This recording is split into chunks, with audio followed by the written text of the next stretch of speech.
Hi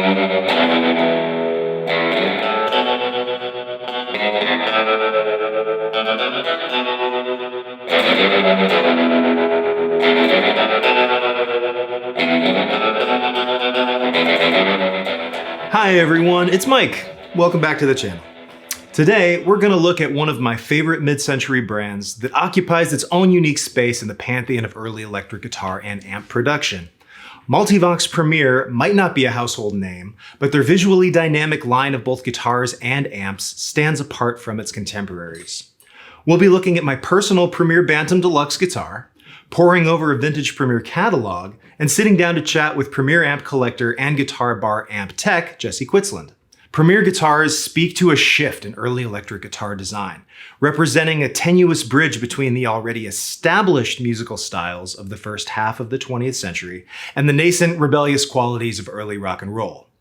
As the Midwest and West Coast firms like Gibson, Harmony, and Fender were pioneering solid body guitars in the early 1950s, East Coast companies like Guild, Gretsch, and Premier were more reluctant to make the jump to solid body instruments, staying firmly in the hollow body realm for much of the 1950s. Even if instruments like Gretsch's Jetline visually disguised this fact and pitched themselves as solid body in nature. The Premier brand was the brainchild of Peter Sorkin, a New York-based reseller and wholesaler, and Sorkin commissioned the United Guitar Corporation to produce the guitars sold under the Premier brand. Located across the Hudson River in Jersey City, part of what made United Guitar Corporation unique was that their business was geared only to craft instruments on a wholesale basis to be distributed by other jobbers. United didn't have a flagship brand of their own, save for a brief flirtation with such things under the Royce banner in 1952. Much of United's story is indeed lost to history, and a single source, a July 1952 issue of Musical Merchandise, describes the company as such. A rather unique organization, owned and operated by 6 men who are each experts in guitar craftsmanship. All of them served apprenticeship in their native Italy, and later with some of the well-known guitar manufacturers in the US. They started United in 1939, each an artist in his own trade. Premier made a concerted effort to offer a range of well-built hollow body guitars, and the Bantam Deluxe model we have here today is replete with premium hardware, electronics, and top-tier aesthetic appointments. Suffice it to say, Premier production totals were small, and information is sparse enough that you'll often find the models misidentified as well, particularly the relatively more common Bantam Special archtop with dot inlay on the neck, called by the name of its upscale Bantam Deluxe sibling, which has block inlay. Take a spin through the internet for comparable examples of the Bantam Deluxe with this feature set, and every photo you'll find is this exact guitar. Diarmid-made Dynasonic pickups were standard, and these are the same pickups you'll find as the go-to on a 50s Gretsch guitar. But the Bigsby Vibrato and corresponding bridge were add-ons advertised in the Premier catalog, as were the Deluxe Extra Fine Tuning Sealed Gear Machines. That might be the worst description of tuning machines ever put to print, but in any event, the tuners were a set of gold-plated Grover Imperials. With these factory upgrades, it pushed the price of the Bantam Deluxe to $422 in 1959, or around $4,500 in today's dollars adjusted for inflation. This was more than Gibson's top-tier solid body Les Paul custom model, and also more than its mid-tier hollow body ES-175D. So it's no wonder that so few of these Premier models were produced from a brand with far less established history and market recognition than its competitors. Premier would go on to concurrently produce a line of visually dynamic solid body guitars known as their Scroll instruments beginning in 1958. So while Premier wasn't on the cutting edge of solid body guitar design, they were perhaps somewhat reluctantly leaning into the trends of the day. Sparkle-clad and with a distinctive mandolin-like carved scroll on the bodies, these guitars were ultimately also produced in small quantities, providing another data point for how different brands modernized to meet the changing musical landscape. But of course, your Premier electric guitar wouldn't do much at all if it wasn't plugged into an equally stylish Multivox Premier amp. With their large multicolored knobs, faux wood covering, and overbuilt foot switches, these amps enjoyed a bit more widespread use than the Premier guitars. And to take us deeper into our discussion of Premier amps, let's rope in the Guitar Bar's longtime amp tech and Premier collector, Jesse Quitslund. Jesse has been the driving force behind the Guitar Bar's amp department since the days when we were running the company out of my garage, and his thoughtful approach to repair and preserving an amp's originality has ensured that hundreds of Guitar Bar pieces and an even larger percentage of amps for local Guitar Bar customers and notable touring acts worldwide remain in top shape. Yeah? Yeah. That's you. Try, yeah. How you doing, Jesse? Pretty good. Yeah. Proud to be a part of a discussion about Premier, one of my favorite sort of obscuro East Coast brands. Yeah, totally. And with the exception of this one, every Premier thing we have here. Yeah, that and this. Oh, yeah, that's right. Which I never managed to. I fixed a few of these over the years, but I never managed to land one myself. You fixed that one for me. That's true. One of a number. So, what precipitated this? As you said, the descent into madness? Yes. Collecting Premier amps. Yeah, and oddly enough, you see a great deal of these floating around of the Reverb units, but kind of less of the rest of them. And I grew up on the East Coast, Washington D.C., which was just south of the sort of the cradle of tube amp manufacturing in the U.S., which is New York, New Jersey, Pennsylvania, really that kind of tri-state area. And I saw a fair number of Premiers, Ampegs, Dan Electros, of course, all the other spin-off brands, Hilgen, Sano, Oliver, but there were a lot of tube amp companies geographically pretty close to DC and New York as well. And that's kind of how I stumbled across all of these, was just growing up around there. And you see certainly fewer of them out here on the West Coast. Yeah, for sure. And they weren't particularly popular with any notable guitar players or anybody that I even really knew. I'd say harp players are a little hipper to especially the smaller. Blues harp players really kind of go for the smaller ones. And they're great harp amps too, as well as guitar amps. So.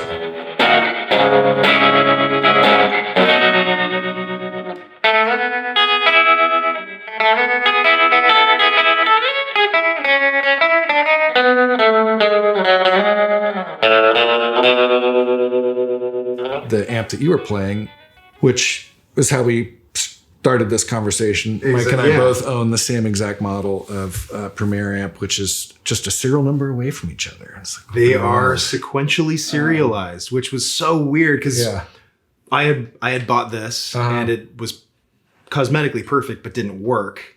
And then, of course, we can't find schematics for these. Yep. So you say, oh, yeah, I'll bring mine on down to the shop and we'll see if we can't figure this thing out. And then we go, wait a second. These were made right next to each other on that assembly line. Yeah, pretty well. And goodness knows, probably not that many of them made in general. Total. Yeah. You dug up more information than I've ever been able to find about Premiers. And they also did have some really cool guitars, that one that you just played. And I think there was, we were looking through that catalog, there was Premier branded accordions as well. And I was just going to point out too that this was definitely intended to be a Swiss Army knife amp that you could use for accordion, guitar. You could plug your mic into it, that 2 channels and, one of the more deluxe kind of, run your whole bandstand through one amp. And stereo input. That's right, for the accordion. Also geared in that direction. Yep, definitely.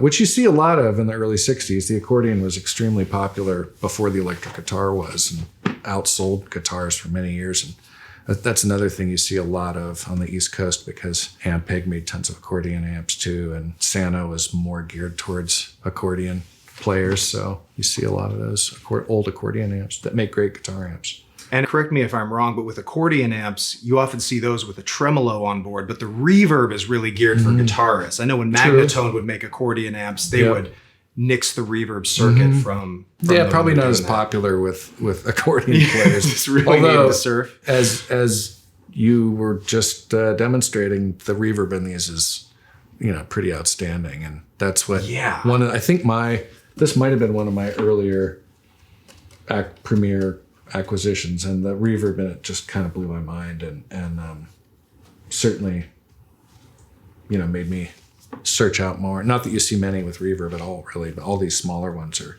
pretty much just volume and tone. Yeah, I think these three all predate reverb's inclusion. True. And tube amps pretty much in general, because we've got the Reverber Rocket getting reverb in 1961. Mm-hmm. These from 1962 have onboard reverb, and then Fender doesn't start putting it on board until 63. So very early for having reverb. And as you were pointing out, most amps just have one knob. Yep. But these... Yeah, two, which are labeled, is it reverb and... Oh, it doesn't say it. Oh, balance. Balance and intensity. I think those are the... And they're controls. Really effective. Oh, yeah. Too. I mean, a ton of drip and really good blend gradient between, that really dry thing and just total surfy drip. And different sounding than these, which are totally cool, different sounding but than this. Not, these have never, maybe the reason I never picked one up, they've never totally bowled me over the way the reverb in this is just hard to compete with. And it's sort of, oddly enough, I'd say inspired by Ampeg, and given the timeline, that's probably literally who inspired and them. Geographically, where everything was. It does use a transformer to drive the tank like a Fender does, though, but the size of the transformer in there is much larger than Fender used. So they definitely had their own, thing going. And I've never, in my working on Premier amps, can't say, with the exception of Marvel amps, probably made by the same company. For sure. I've never seen a real correlation, I'd say, between a Premier layout or circuit that it wasn't like they were looking at a Fender or necessarily looking at an Ampeg or... because these don't do like a tweed Fender thing, and they don't do a brown panel Fender thing either. They're kind of existing in their own sonic space. Yeah. I mean, this is actually pretty clean sounding for...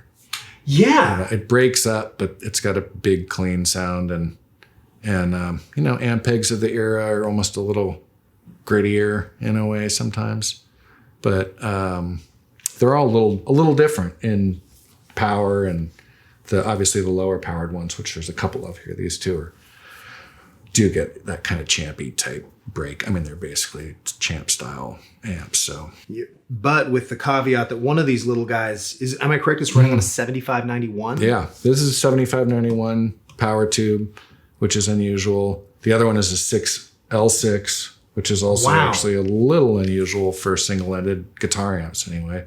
For sure. Can you kind of unpack that difference for us and what we'd normally see in an amp of this size versus what Premier is doing?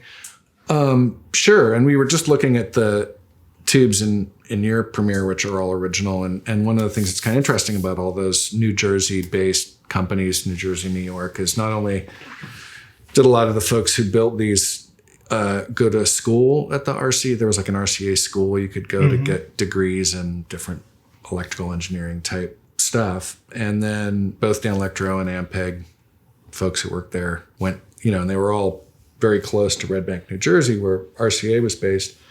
And you can see, too, the use of some fancier tubes like these, and these run a real kind of military grade 6v6. Which sure is 7408, I think. Oh, shoot. And so I would guess that they were using these kind of higher end tubes, not because they wanted to spend some extra money, but because their proximity to RCA meant they would get these kind of blowout, sort of like availability. Hey, we'll give you this whole creative, which happened with Ampeg all the time too. So I think some of their tube choices, I was looking at the preamp tubes, and one of these two amps are these weird Lockdol tubes, which are almost like World War II surplus in a way. Are they a metal can? No, they're glass, but they have a Lockdol. different base, and they were used during the war in a lot of military gear. And I bet you they didn't use these because, oh, wait, these sound the best. It was more kind of, oh, we can get these for, pennies on the dollar of a fancier preamp tube. But they're pretty utilitarian circuit-wise. There's nothing super fancy. This is, as we were discussing earlier, very sophisticated two channels of tone controls, which is very unusual. Reverb and tremolo that are both pretty fancy, and with the super burly cast foot switch there, which actually says Premier on it too. Yeah, Premier New York New York, New York. Yeah, there so it is. they paid some money to have those cast for sure. But I know. Love these things. They're so overbuilt. They're so cool. And then they got their fancy Premier knobs too. And some of them, the older ones, which you'll have to get some close-ups of later, have these beautiful, what's that? Molded. Is it a Bakelite? Yeah, it's Bakelite. Just like you. And the only other place I've seen this kind of knob, or there was some Bakelite radios, which used Oh, sure, of course. similar, which I bet these are radio knobs, I'm sure. But then the later ones, they probably 60s vintage, have these cool ones with the little Premier P on the top of the knob, which you see these same knobs on some of the later guitars too. I've seen those on the guitars and basses.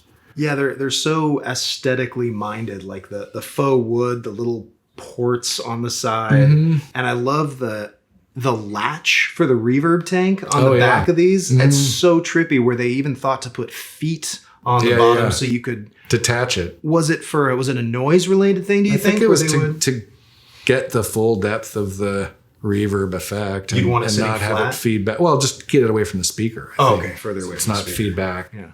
Doesn't start to take off, all by itself. Yeah, the aesthetics in these is great, especially these like elaborate multicolor silk screens. And I've seen a whole bunch of these in the same sort of cabinet style, but like as these are good examples of just these sort of each year or something, they would change the graphics or somehow mix things up a little bit. So you serviced this for me. You've serviced pretty much all of my amps at this point. Can you just kind of give me a rundown of what's your methodology when you're going into amp repair? When you're, especially with vintage gear in particular. Well, that's a good question. It certainly evolved over the years, and that it kind of starts with, what do you need out of this? What do you want out of this? What's your history with this? Sure. Oftentimes, maybe not as commonly with Premiers, which you don't see as many of and haven't been worked on as many times as a Fender that's been played every day for 50 years. Workhorse. Workhorse, yeah. Is, a lot of times things really do require restoration, like finding an old Model T in a barn and all the belts are rotted off and the gaskets are shot, and we just need to kind of tear it completely apart and put it back together. And then that next step leads into a question of budget and what makes sense for the customer. And oftentimes now there's a lot more room for real serious restoration because the value of things is going up to the point where it sort of makes sense. For a long time, I didn't much more than just get stuff working, and I'm still happy to do that. But things often demand, like, just looking at a couple of these amps that have been in storage, there's some AC cables that are so rotted now that I'm not going to plug these amps in before I put new AC cables on them. And who knows what as I'm sure you've experienced with guitars and amps in storage, you look at them for the first time in years, or something that hasn't been played all the time. Yeah, it's a reassessment. And you don't want to just turn it on and start playing through it. And goodness knows there's one or two speakers. If we started cranking these things up, the speakers would probably start to give up the ghost. But I don't know. That's a long-winded answer. Thank you for that long-winded answer. I like that answer. Your parts stash, your vintage parts stash, is enviable. And a lot of that comes to bear when you are restoring things for the shop, say where money is no object. We're going the whole nine to make it go. And you talk about like finding some of those parts, like say you're restoring an old tweed or, the tubes, the caps, the sleeving of caps. Can we go into that a bit? Yeah, well, growing up in DC, I started working on guitars as a teenager. And back then, I'd say that the idea of restoration was just starting to kind of germinate. Because, in the 70s, everybody was about modifying their old guitars one way or another. And that extended into the 80s, but it started in the 70s. And then kind of in the 80s, some people started realizing that they wanted it back. They wanted all that stuff that had been modified or just stuff that needed repair. So through the 90s, I really became aware of the value of those parts. And that was the same time I was starting to work on stuff and going to electronic swap meets and whatnot and finding those parts. I mean, there were some electronics distributors, but these days the wealth of parts and speakers and stuff that are available to repair people and builders and tinkerers is exponentially greater than it was way back when. Pre-internet too, mind you. It was really hard to kind of come by a lot of stuff. You couldn't just find somebody on eBay who was selling you the weird part out of your Standell amp or, Fender, a little more commonplace. So that's when I started collecting parts. At the same time, I started repairing stuff, and they're very kind of parallel. So when somebody brings something in here to the Guitar Bar, there's a couple different roads we can go down. We can go down the, let's be very practical about this. Let's get this working, and let's, of course, balance originality as best we can. And then there's going whole hog in it and, using those vintage capacitors and resistors where applicable, those vintage tubes, and relying on you as a deep resource for the goods to really bring this rarefied kit back to life. Yeah, and two extremes of repairs too, where there's, like I was talking about, something that's been sitting in a barn or basement or attic for 40 years and is pretty much untouched, but still not working because it blew up, and it was made in 1962 and it blew up in 1963, and it looks great, but it doesn't work. Sure. And then there's something that has been used a lot, or at least worked on a lot, and that's definitely a big piece of what I do, is just repairing something that was maybe poorly or just out of expediency repaired with not great parts. Sure. And then things that have been completely gutted for one reason or another, and somebody went too far on. Or you can even see sometimes someone was trying to fix something and they just were, trying everything they could think of, but not getting to the underlying problem. I've seen you get a bee in your bonnet a couple times and going like, these RCA cables, they aren't right. You're very specific. I see a lot of, an incredible amount of care that goes into, and passion into, the way that you approach amp repair. And I'm so, thanks. Humbled and thrilled that you're here. It's art restoration in a way too, or related to the arts. I mean, not only are these things, they are works of art, but they're also functional tools. And that's the fun part for me too, is like, if you can make, especially an amp that somebody has a relationship with, maybe not something that is a, commodity, but having something that, and I've had the pleasure of this a few times here in the shop, of fixing something for a guy who's been touring with this and playing it for decades, and is like, man, it's never sounded this good. And there was always that hum there. Whenever I recorded with it, people would yell at me, and I just thought it's the way it was. And, it's to get something that's a great tool to be like perfectly sharp kind of is gratifying. Well, I feel like we should end it on that note. Yeah, I'm trying to think of any Premier full circles. It'd be so cool to get a picture of some notable with a Premier amp, but I don't think... I looked through that 59 catalog and they have all of their artist roster. I have not heard of a single one of these people. Yeah, they were probably playing, like Italian music and New York restaurants or something. Yeah, didn't quite make it across. Jesse, thanks so much for sharing your Premier amp collection with us, for sharing your knowledge. We're so grateful to have you here at the Guitar Bar. Oh, my pleasure. Thank you. And for more on all the vintage gear we have here at the Guitar Bar, as well as our amp repair services, please check out mmguitarbar.com, drop us a like and subscribe to the channel, and of course, stay tuned for more content.